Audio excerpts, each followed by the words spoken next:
এই ইস্তেগফারটা কোন মানুষ যদি পড়ে তাহলে সে বান্দাকে আল্লাহ তাআলা সমস্ত গুনাহ খাতাকে মাফ করে দিবেন।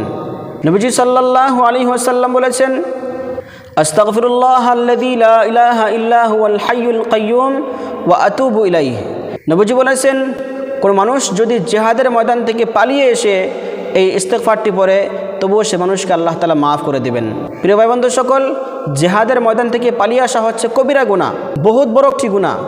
তারপরও নবী সাল্লাল্লাহু আলাইহি ওয়াসাল্লাম বলেছেন, কোনো মানুষ যদি জিহাদের ময়দান থেকে পালিয়ে এসে এই ইস্তেগফারটি পড়ে, আস্তাগফিরুল্লাহাল্লাযী লা ইলাহা ইল্লা হুয়াল হাইয়ুল কাইয়্যুম ওয়া আতুবু ইলাইহি, আল্লাহ তাআলা সে বান্দাকে মাফ করে দিবেন।